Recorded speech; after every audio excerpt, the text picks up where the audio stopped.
Assalamualaikum warahmatullahi wabarakatuh. Halo, kembali lagi bersama saya pada video bagian kedua. Di video kedua ini, kita akan melanjutkan pembahasan mengenai copywriting, yaitu anatomi copywriting. Adapun tujuan pada video kedua ini adalah meningkatkan kemampuan pustakawan dalam membedah isi atau anatomi copywriting pada umumnya. Namun, apakah yang disebut dengan anatomi copywriting? Tanpa berlama-lama lagi, langsung kita mulai pada pembahasan.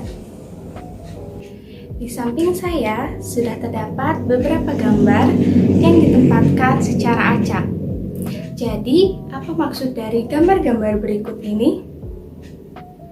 Ya, tepat. Ini merupakan anatomi copywriting. Namun, apa saja sih bagian copywriting yang ada pada gambar ini? Baik, kita langsung saja berikan keterangan pada masing-masing gambar. Jadi, beberapa gambar ini ada yang merupakan judul, subheading, body copy, call to action, dan tagline atau slogan. Lalu, apa perbedaan dari bagian-bagian tersebut? Kita akan bahas satu persatu. Yang pertama, judul. Judul ini menjadi penarik perhatian pertama dalam copy. Judul juga menjadi bagian terpenting dalam sebuah promosi. Karena jika judul tidak menarik, maka seseorang tidak akan tertarik untuk membaca isi promosi tersebut. Kemudian, yang kedua, subheading, berperan sebagai jembatan antara judul dengan body copy dan berfungsi untuk menerangkan judul yang digunakan. Namun, subheading ini bersifat opsional, sehingga tidak harus ada dalam suatu copywriting. Yang ketiga, body copy, berisi informasi tentang value proposition atau nilai manfaat produk ataupun layanan. Pada bagian ini menerangkan alasan mengapa konsumen harus membeli suatu produk atau menggunakan suatu layanan. Nah, di sini juga bisa berisi penawaran sehingga target konsumen atau orang yang membaca promosi melakukan tindakan sesuai dengan tujuan dibuatnya promosi. Kemudian yang keempat, call to action, merupakan kalimat ajakan agar target konsumen atau pembaca dapat melakukan tindakan yang diharapkan. Adapun beberapa hal penting dalam menuliskan call to action, yaitu yang pertama, to the point. Dalam menulis call to action, tidak perlu bertele-tele.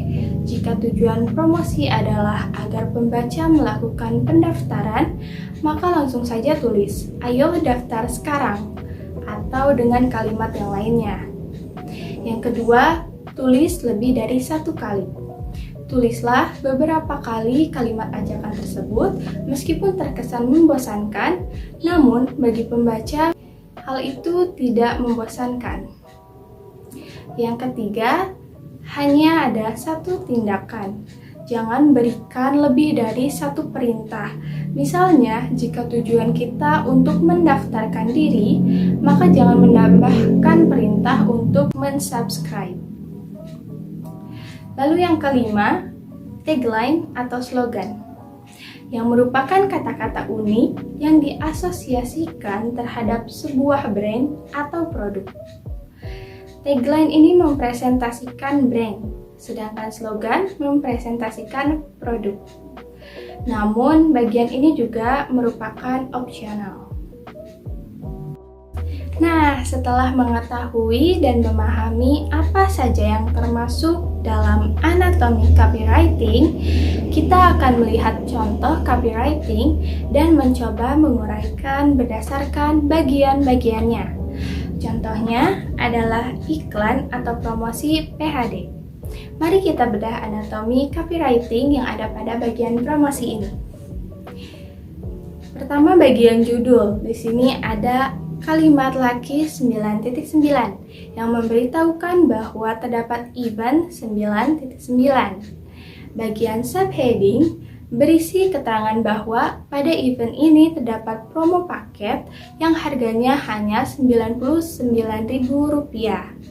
Bagian body copy di sini adalah Lucky September Big Box hemat sampai 30% dan terdapat keterangan PHD. Maka pada copywriting ini menginformasikan dalam rangka Lucky September, jika membeli paket Big Box di PHD akan mendapatkan potongan harga sampai 30%. Kemudian bagian call to action. Pada iklan ini terdapat ajakan untuk melakukan atau membuat pesanan di aplikasi yang ditandai dengan adanya tagar di sebelah kiri bawah, yaitu pesan di app. Terakhir, bagian tagline atau slogan.